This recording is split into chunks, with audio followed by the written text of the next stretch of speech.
Bien-aimés dans le Seigneur, chers frères et sœurs, madame, monsieur, bonjour, bonsoir, selon le temps où vous nous suivez sur votre merveilleuse chaîne Maranatha Télévision.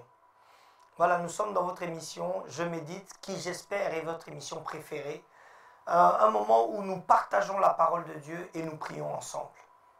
Pour moi, ça a toujours été un moment d'impact, un moment où Dieu me fait énormément de bien lorsque je suis ces différents partages. Permettez que nous puissions prier et que nous puissions lire la parole de Dieu et entrer dans le vif de notre sujet.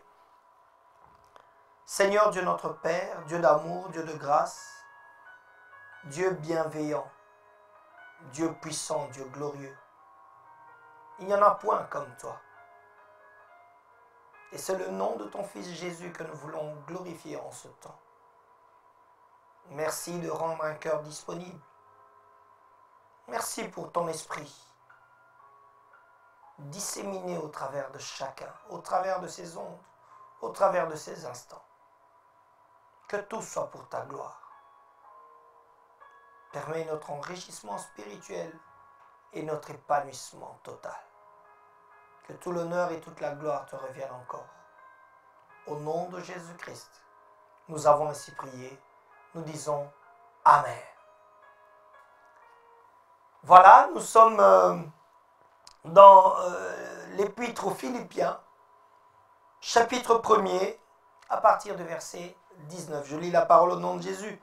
« Car je sais que cela tournera à mon salut, grâce à vos prières et à l'assistance de l'Esprit de Jésus-Christ. Selon ma ferme attente et mon espérance, je n'aurai honte de rien. Mais maintenant, comme toujours, Christ sera glorifié dans mon corps avec une pleine assurance, soit par ma vie, soit par ma mort. Car Christ est ma vie, et mourir m'est un gain. Mais s'il est utile pour mon œuvre que je vive dans la chair, je ne saurais dire ce que je dois préférer. Je suis pressé des deux côtés. J'ai le désir de m'en aller et d'être avec Christ, ce qui de beaucoup est le meilleur. Mais à cause de vous, il est plus nécessaire que je demeure dans la chair. Et je suis persuadé, je sais que je demeurerai et que je resterai avec vous tous pour votre avancement et pour votre joie dans la foi, afin que par mon retour auprès de vous, vous ayez en moi un abondant sujet de vous glorifier en Jésus-Christ. Amen. Voilà, bien-aimés, je voudrais ici parler à quelqu'un qui a un but dans la vie. Parler à quelqu'un qui recherche quelque chose. Parler à quelqu'un qui a un désir ardent. Parler à quelqu'un qui a soif, qui a une envie. Tout cela qui court derrière quelque chose. Ici, je vois l'apôtre Paul qui est en train de parler de deux choses opposées, de la vie et de la mort. Mais pour lui, c'est comme s'il ne courait derrière aucun gain personnel, si ce n'est la gloire de Christ. Bien aimé, est-ce que nous pouvons recadrer notre manière de voir les choses? Est-ce que nous pouvons recadrer notre vision des choses? Est-ce que nous pouvons être à la recherche du royaume de Dieu? Est-ce que nous pouvons être à la recherche du fait que Christ soit glorifié par chacun de nos actes? Tu cours derrière la construction des maisons. Tu cours derrière l'achat de belles voitures. Tu as toujours envie d'être bien vêtu. Tu as toujours envie de paraître. Mais pour quelle raison, pour quel but? Pour que l'on puisse t'acclamer? Pour que ton nom reste dans les annales? Ou pour que Christ soit glorifié? Ici, l'apôtre Paul est en train de dire, je n'aurai honte de rien, mais maintenant, comme toujours, Christ sera glorifié dans mon corps avec une pleine assurance, soit par ma vie, soit par ma mort. C'est-à-dire, quoi que je fasse, je ne le fais que pour la gloire de Dieu. Je ne fais que pour que Christ soit glorifié. La recherche de toutes choses, bien-aimés, la recherche de l'argent, la recherche de l'abondance, la recherche de la satisfaction. Mais où est le gain de Christ? Où est l'honneur de ce Dieu que tu proclames nuit et jour? Tu es en train de courir devant une notoriété qui est la tienne, non pas celle du Seigneur. Mais ici, je vois l'image d'un véritable serviteur qui ne voit que l'honneur de son maître.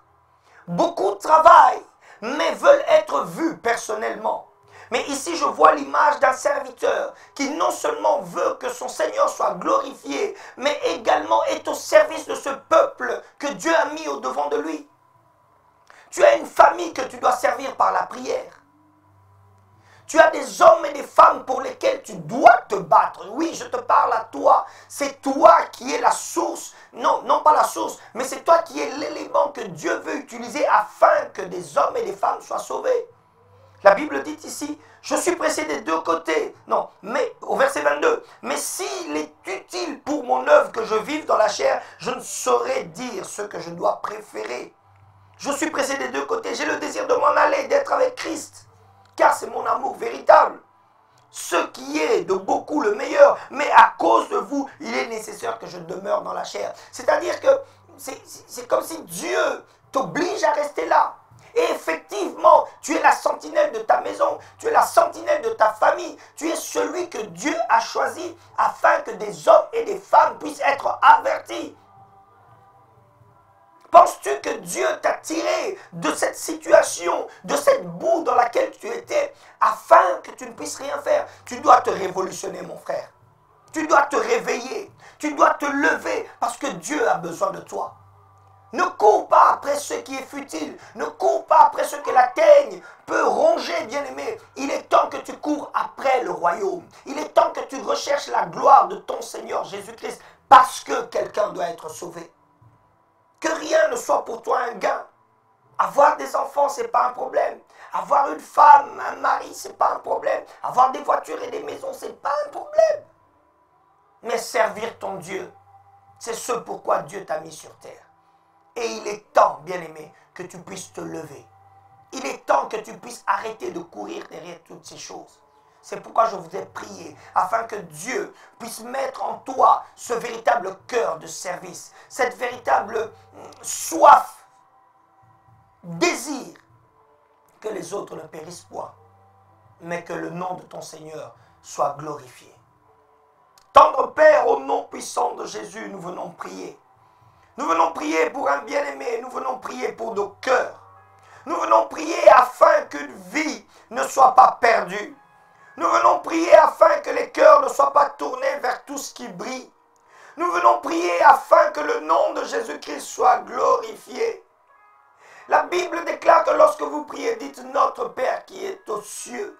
Que ton nom soit mis à part, que ton règne vienne, que ta volonté soit faite ici-bas comme elle est faite au ciel. Oui, au ciel, tous t'adorent. Au ciel, ton nom est proclamé. Au ciel, tu es saint, saint, saint. Oui, qu'une vie puisse se tourner vers ce cri de sainteté. Qu'une vie puisse se tourner vers ce cri de la gloire de notre Seigneur Jésus-Christ. Seigneur, nous prions, afin que toi, notre véritable trésor, toi, notre véritable gain, soit à la recherche de tout ce que nous faisons. Seigneur, qu'un cœur soit tourné vers toi. Qu'un cœur te cherche. Qu'un cœur crie à toi. Comme tu le dis si bien dans le psalmiste, mon âme soupire après toi. Oui, qu'une âme soupire après toi, Seigneur. Qu'une âme soupire après toi. Oh Seigneur, garde nos yeux rivés vers toi. Non pas vers les hommes, non pas vers les richesses de cette terre, mais qu'un cœur puisse se tourner vers toi, afin qu'une révolution puisse se mettre en marche, afin que des familles soient sauvées, afin que des ministères soient relevés, afin que des maisons soient rétablies, au nom puissant de Jésus-Christ. Nous brisons tout ce qui est distraction, nous brisons tout ce qui est futilité, nous brisons tout ce qui est course vaine, et cela au nom de Jésus-Christ. Tu dis dans ta parole que nous devons courir pour obtenir une couronne. Seigneur, que la course de quelqu'un ne s'arrête point. Là où quelqu'un était effondré, Seigneur, nous le relevons au nom de Jésus-Christ. Nous le relevons au nom nom puissant de Jésus-Christ, et que ton esprit vienne apporter l'impulsion nécessaire afin que quelqu'un se remette dans la course vers le royaume, la course vers la gloire de notre Seigneur Jésus-Christ, afin que son nom puisse être glorifié dès maintenant et à jamais. Merci Seigneur pour ce que tu fais dans le cœur de mon frère. Merci Seigneur pour ce que tu fais dans la vie de ma sœur. Parce qu'aujourd'hui, quelqu'un prend la décision de se recadrer, de recadrer sa vision et qu'elle puisse donner gloire à ton saint nom. Au nom puissant de notre Seigneur Jésus-Christ, nous avons ainsi prié. Nous disons Amen. Gloire à notre Seigneur Jésus-Christ. Bien-aimé dans le Seigneur, je te salue encore et je t'invite à nous suivre sur différents réseaux sociaux, à nous suivre sur www.maranatatv.fr, c'est là qu'est notre radio, à nous suivre sur le boîtier Orao, sur la chaîne 142, Maranatha TV. Nous sommes disponibles. Maranatha est là pour toi, bien-aimé. Sois béni au nom puissant de notre Seigneur Jésus-Christ. Nous disons tous ensemble Amen. À la prochaine et que Dieu vous bénisse.